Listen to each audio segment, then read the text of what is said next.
Hello students, today I am going to explain division Bryophyta. This is included in division Bryophyta is a division of terrestrial plant. They are the first terrestrial plant which come over the land, but they require presence of external water for fertilization and completion of life cycle. Hence they are called as amphibians of plant kingdom. Amphibious animals means animals which lives on land and in water. तो ऐसे ही ये plant भी land के ऊपर भी रहते हैं terrestrial environment में, और पानी के अंदर भी इंटरमीडिएट जोन में रहते हैं, इसलिए इनको बोलते हैं amphibious of plant kingdom, amphibians of plant kingdom. They include 960 genera and about 25,000 species.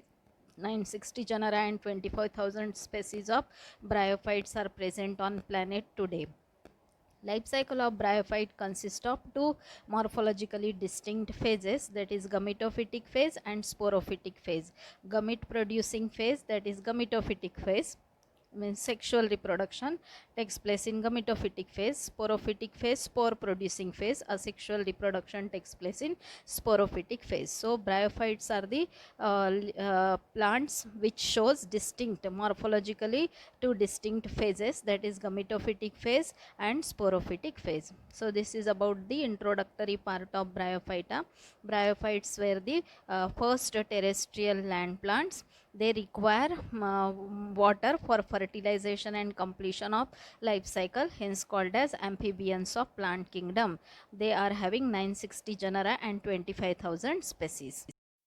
Now we will see the salient features of Bryophyta. Bryophytes are the terrestrial plants, but they are not growing on dry land. They grow in moist and shady places in the hilly areas. Hilly areas में, valleys में वगैरह जहाँ पे moist और shady places होता है, वहाँ पे bryophytes बहुत ज़्यादा develop होते हैं. The vegetative plant body is thalloid. Thallus like means dorsoventrally flattened, patch like body होती है. और some bryophytes are leafy, which represents gametophytic generation. जो मेन बॉडी है वो गमीटोफिटिक जनरेशन को रिप्रेजेंट करती है. They lack true root, true stem and true leaves. जैसे लैंड प्लांट में रूट, स्टेम और लीव्स होते हैं, तो वैसे ब्रायोफाइट में true root, true stem and true leaves are absent. Spore producing capsule represent sporophytic generation. एक कैप्सूल डेवलप होती है जिसमें स्पोर्स तैयार होते हैं, तो that represent sporophytic generation.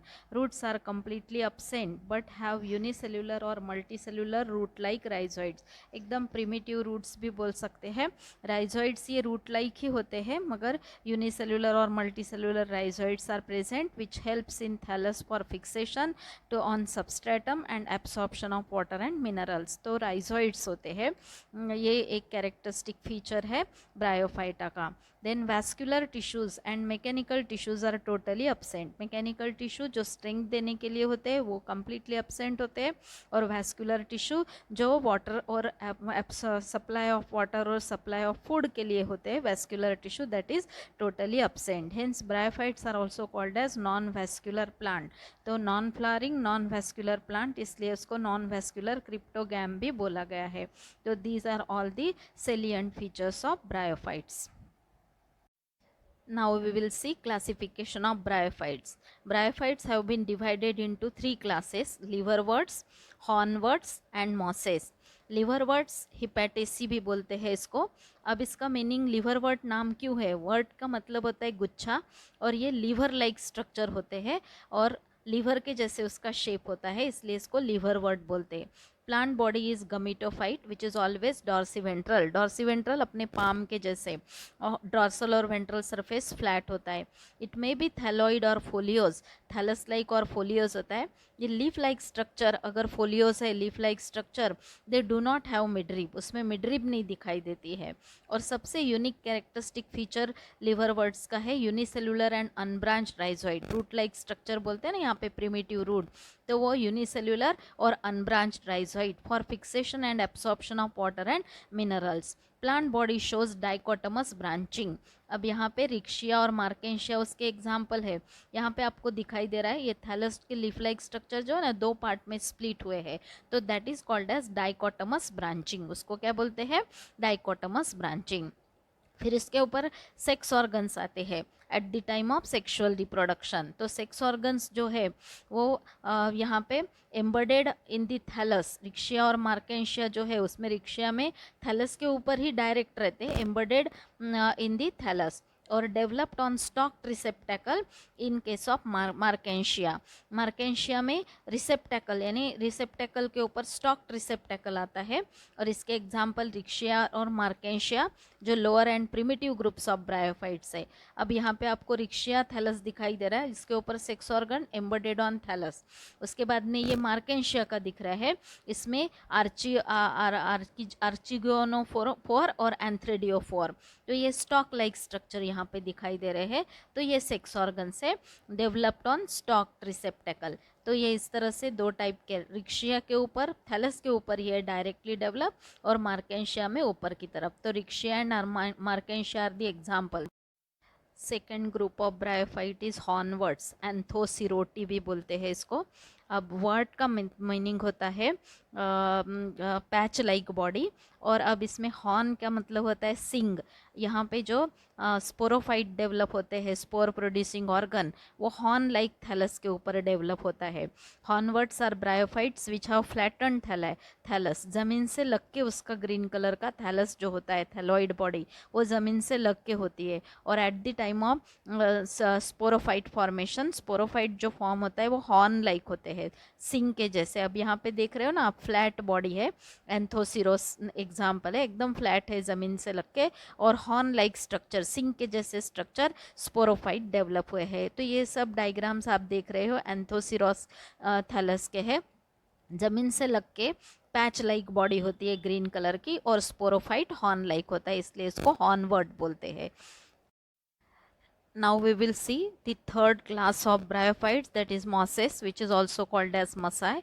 These are advanced members of bryophyte which possess erect foliose plant body, यानी सीधी जमीन के ऊपर खड़ी होती है, erect foliose plant body. They have radial symmetry. Gametophytic phase of the life cycle includes two stages. Gamete producing phase में दो stages होते हैं, प्रोटोनियमा stage and leafy stage. प्रोटोनियमा का मतलब थैलस लाइक स्टेज होती है initial, slowly it get converted into folio stage, जहाँ जो आपको यहाँ पे फिगर में दिखाई दे रहे हैं। इसमें आप देखो नीचे की तरफ राइजोइड्स दिखाई दे रहे हैं, branched multicellular rhizoids for fixation and absorption of water and mineral salt. फिर लीफ लाइक पार्ट होता है, और eight the time of sexual reproduction यहाँ पे कैप्सूल लाइक स्पोरोफाइट डेवलप होता है। तो ये मॉस है फ्यूनेरिया। अब इसके बाद में देखेंगे कि गमेटोफिट में प्रोटोनियमा स्टेज बोलते हैं ना, प्रोटोनियमा इज प्रोस्टेट, यानी इनिशियल स्टेज प्रोटोनियमा स्टेज होती है जो स्पोर के जर्मिनेशन से फॉर्म होती है। प्रोटोनियमा प्रोस्टेट यानी ज़मीन से लग के होता है, branched and filamentous. It is also called as juvenile gametophyte यानी यंगर गमेटोफाइट। उसके ऊपर बाद में सेक्स ऑर्गन्स आते हैं और गमेट प्रोड्यूसिंग बॉडी वही डेवलप होती है, इसलिए इसको गमेटोफाइट बोलते हैं। It bears many buds. Leafy stage is produced from each bud, हर एक बर्ड से लीफी स्टेज तैयार होती है। Cauloid plant body, this axis is called as cauloid, this axis is called as cauloid, and leaf like structure is called as phylloid. So this is about the mosses. Protonema stage give rise to leafy body, hence protonema is called as protonema is developed for a sexual vegetative reproduction, and a leafy stage shows stalk like structure which is called as calloid, and leaf like structures are called as phylloids. So this protonema is helps in vegetative propagation. उसको vegetative propagation का भी ये काम करते हैं, जिससे leafy stage develop होती है। अभी आपने देखा स्टेम लाइक स्ट्रक्चर कैलोइड और लीफ लाइक स्ट्रक्चर फाइलॉइड। इसके बाद में it is fixed in soil by multicellular branched rhizoid, ये यूनिक कैरेक्टरिस्टिक फीचर है। लिवर बर्ड्स में यूनिसेलुलर राइजोइड्स रहते हैं, इसमें multicellular branched rhizoid. This stage bears sex organs, उसके ऊपर सेक्स ऑर्गन्स आते हैं। अब ये सेक्स ऑर्गन्स जो है दो टाइप के होते हैं। Male sex organs antheridium produces male gamete, female sex organ archegonium produces female gametes. तो अब यहाँ पे एग्जाम्पल उसके फ्यूनेरिया है, इसके बाद में एग्जाम्पल पॉलीट्राइकम है। उसके बाद में एग्जाम्पल आएगा स्पैग्नम, तो ये पॉलीट्राइकम में भी आपको ये कैप्सूल दिख रही है स्पोरोफाइट के फॉर्म में। उसके बाद में ये इरेक्ट बॉडी यहाँ पे दिखाई दे रही है। उसके बाद में नेक्स्ट एग्जाम्पल जो है वो स्पैग्नम नाम के मॉस का है। ये मॉस यानी गुच्छे जैसा होता है, ग्रीन कलर्ड पोर्शन, तो इस तरह से ये स्पैग्नम हो गया। Then we will see about the economic importance of bryophytes. Some mosses provide food for herbivorous animals and birds. Green colour का होने की वजह से herbivorous animals और birds का food करके काम आता है। Species of sphagnum, अभी आपने जो देखा पिट्स यूज्ड एज फ्यूल, वो पिट्स बनाता है क्योंकि वो जब सॉइल के नीचे दब जाता है तो it get converted into coal, उसको पिट बोलते हैं। Mosses are also used as packing material for transport of living material. Plant वगैरह या लिविंग मटेरियल का ट्रांसपोर्ट करना है तो उसको मॉसेस में पैक करके रखते हैं क्योंकि उसमें वाटर होल्डिंग कैपेसिटी होती है। Mosses along with lichens are the first living beings to grow on rock. Rock के ऊपर डेवलप होने वाले वो फर्स्ट लिविंग ऑर्गेनिजम्स है। They decompose rocks to form soil and make them suitable to grow of higher plants. Pedogenesis, soil erosion और soil binders करके भी काम करते, prevent soil erosion.